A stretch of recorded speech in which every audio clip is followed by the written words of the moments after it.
Bapak Ibu Jemaat Tuhan, anggota Gereja Masehi Injili Timor di mana saja berada, Shalom. Pada kesempatan ini kami Majelis Sinode Harian menyapa segenap Jemaat Gereja Masehi Injili Timor. Puji Tuhan yang telah memimpin kita masuk di bulan yang baru, bulan Juni 2020. Tanpa terasa, 3 bulan sudah kita berbakti di rumah masing-masing. Kini bersama dengan pemerintah dan segenap warga negara, kita mempersiapkan diri untuk memasuki tahap yang berikut dalam upaya mencegah penularan virus corona. Majelis Sinode Harian Gemit telah mendapat masukan dari berbagai pihak. Surat imbauan PGI menyerukan agar masa beribadah di rumah masih tetap diperpanjang.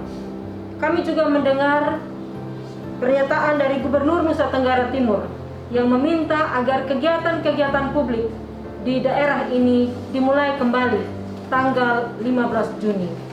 Surat edaran Menteri Agama Republik Indonesia meminta kita untuk mulai membuka rumah-rumah ibadah dan berbakti secara berjemaah. Kami telah mendengarkan kajian dari Seksi Kajian Kebijakan Tim Tanggap Bencana Alam Kemanusiaan yang mengingatkan bahwa tingkat risiko dari penularan COVID-19 di wilayah pelayanan Gemit masih tinggi.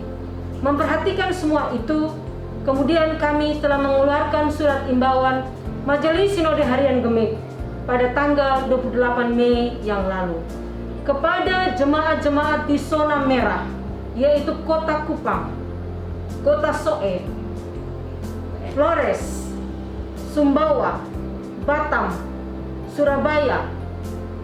Kami meminta untuk masih tetap berbakti di rumah masing-masing. Sedangkan bagi jemaat-jemaat di zona hijau, kami minta untuk mulai mempersiapkan kebaktian sejak tanggal 14 Juni 2020. Sejumlah hal telah kami sampaikan untuk benar-benar diperhatikan dalam persiapan majelis jemaat menuju 14 Juni tersebut. Bagi jemaat, kami mohon agar pada tanggal 13 seluruh majelis jemaat berkumpul di gereja, berdoa, mempersiapkan kebaktian yang akan dimulai pada tanggal 14 Juni tersebut.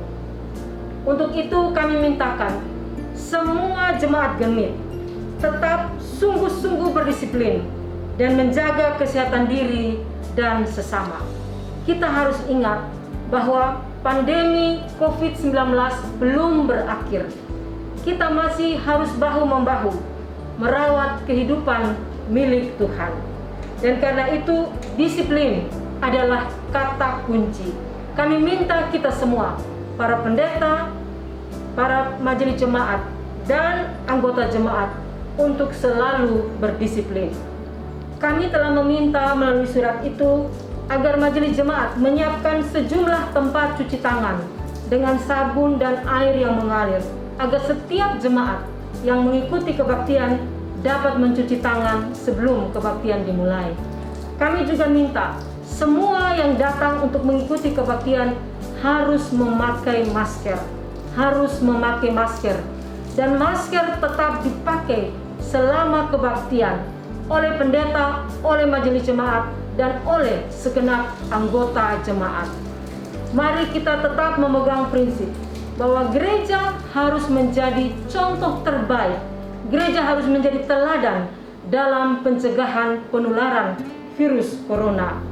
Bagi anggota keluarga yang memiliki hand sanitizer dapat membawa dari rumah masing-masing. Kami juga mendorong jemaat-jemaat yang mampu untuk menyediakan alat pengukur suhu untuk menggunakannya. Bagi jemaat-jemaat yang besar, kebaktian dapat dilakukan beberapa kali. Kita punya kebiasaan, majelis jemaat menjemput jemaat menyambut untuk masuk ke dalam. Tradisi itu kita pakai untuk memastikan agar jemaat dapat dihantar ke tempat duduknya. Duduk secara berjarak paling sedikit 1,5 meter kiri kanan, muka dan belakang. Semua itu sebagai upaya kita untuk memastikan gereja tidak menjadi tempat penularan virus. Kami juga meminta agar kebaktian kita dipersingkat, paling lama 45 menit sampai 1 jam.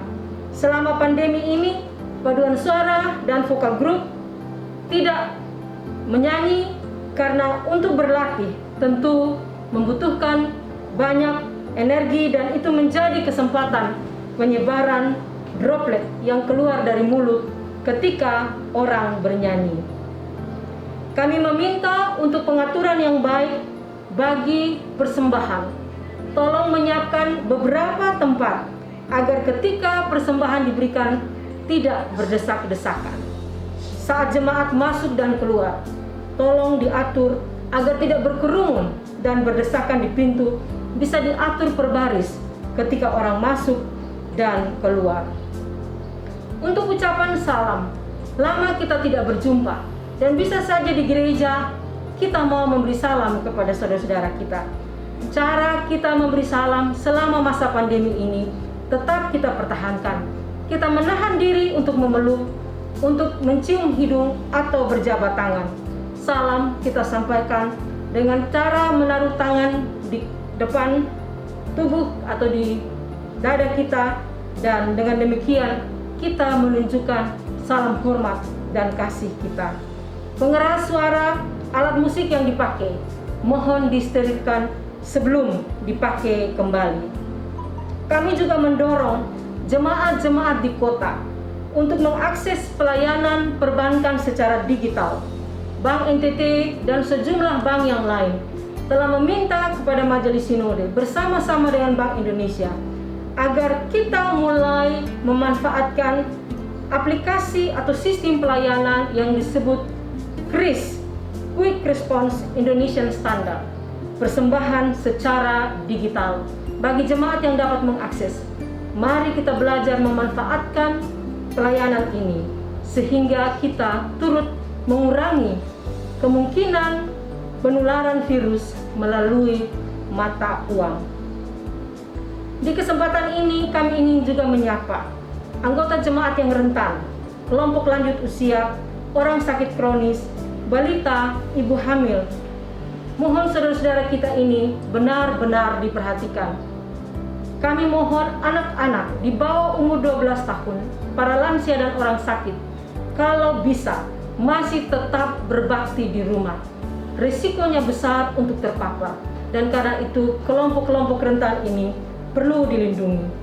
Kami mohon majelis jemaat menyiapkan liturgi dan pelayanan live streaming yang selama ini dilakukan tetap dilanjutkan untuk melayani saudara-saudara kita yang tinggal di rumah. Siapapun anggota jemaat yang merasa belum siap untuk berbakti bersama-sama di gereja harus dihormati. Entah termasuk dalam golongan yang rentan tadi atau yang berbeda, kita harus tetap menghormati keputusan mereka. Kami memohon kepada kelompok-kelompok kategorial seperti pemuda di jemaat untuk turut melaksanakan peran pengawasan. Menteri Agama meminta kepada kita ada yang mengawasi secara internal agar protokol dapat dilaksanakan. Majelis Jemaat dan DP3J bisa bekerja sama untuk peran pengawasan itu dan melibatkan kelompok-kelompok kategorial seperti pemuda untuk memastikan bahwa protokol kesehatan dilakukan dengan baik selama kegiatan ini berlangsung. Menuju ke tanggal 14 Juni, kami minta agar gedung-gedung gereja yang akan dipakai untuk berbakti didisinfeksi untuk memastikan gedung gereja kita steril, bebas dari kuman dan virus sebelum dipakai untuk kebaktian. Kami juga minta seluruh jemaat Gemit, para KMK, para KMJ, berkoordinasi dengan pemerintah daerah setempat, dengan bupati, dengan camat, dengan lurah dan kepala desa, memastikan bahwa gerak langkah kita dalam memulai kebaktian ini ada dalam sinergi dengan pemerintah di lingkungan masing-masing. Dengan demikian, kita membangun kesepahaman, tapi juga terus membina komitmen bersama untuk mencegah penularan COVID-19 di lingkungan kita masing-masing. Kami berdoa Tuhan memberkati jemaat-jemaat Tuhan di Gereja Masehi Injil di Timor akan melaksanakan protokol ini dengan baik, dan kita semua menjaga kehidupan yang Tuhan percayakan kepada kita. Demikian yang dapat kami sampaikan. Terimalah salam, hormat, dan doa kami semua dari Majelis Sinode Harian Gereja Masehi Injil di Timor.